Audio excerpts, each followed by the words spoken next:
हाँ ये क्वेश्चन देखो भाई, ये क्वेश्चन थोड़ा सा अच्छा है अभी तक क्वेश्चन जितने भी किए उसमें। इस टॉपिक के क्वेश्चन आपसे बोल रहा है कि एक ऑब्जर्वर है, उसने अपनी वॉच को सेट किया है, वॉच को सेट किया है by the sound of a signal fired from a tower.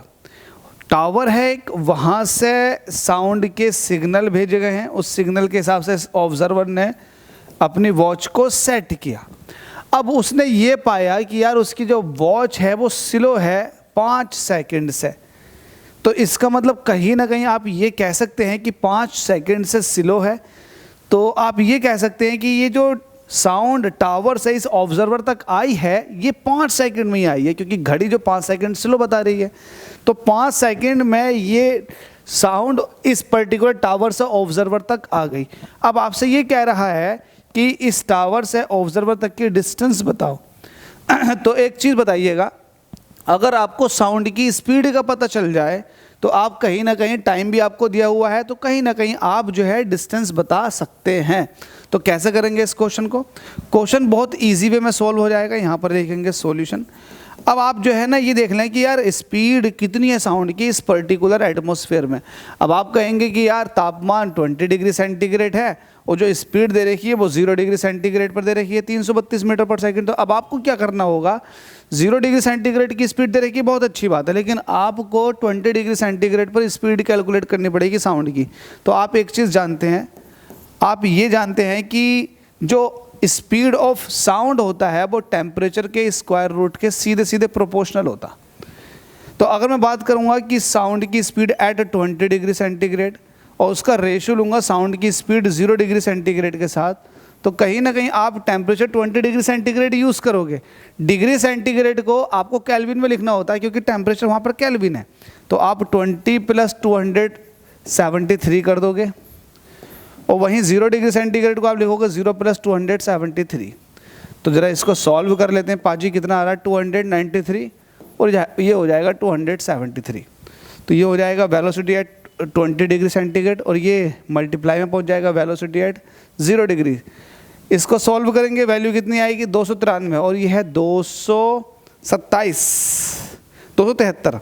तो 293 को सॉल्व कर लो, 293 को डिवाइड करोगे 273 से, एक बार चला जाएगा, घटाओगे 0, 2 बचा, 20 लगा दिया पॉइंट, बढ़ा दिया 0, नहीं जाएगा लगा देंगे पॉइंट, बढ़ा देंगे 0, तो 7 दूनी 14। अब कितनी बार चला जाएगा, अब कितनी बार चला जाएगा? अगर मैं यहाँ 273 की 7 से मल्टीप्लाई करूँगा तो 7 दूनी 1400, तो यही हो गए, 7 7 4 490 ये हो गए और 7 21 ये हो गए।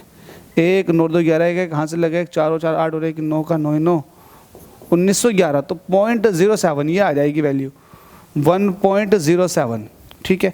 अच्छा V0 मतलब 0 डिग्री सेंटीग्रेड पर कितनी वैल्यू थी 332, तो आप यहाँ 332 रख दोगे। अच्छा इसको सॉल्व करेंगे तो 1.03 आ जाएगा, क्योंकि 1 का स्क्वायर करोगे तो 1 आता है, 1 की थोड़ी सी बड़ी वैल्यू का स्क्वायर करोगे तो 1.07 आ जाएगा। ठीक है, अब इसको सॉल्व कर लेते हैं।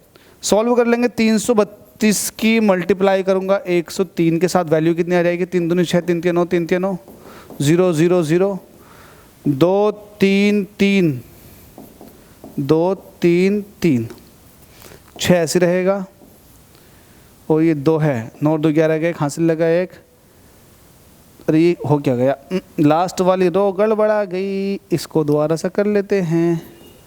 ट्रिपल मल्टीप्लिकेशन है तो 2 3 और फिर 3 6 9 11 का 1 हासिल लगा 1, ये हो जाएंगे 4, तो ये हो जाएगा 341। ओहो 0.2 के बाद 341.96।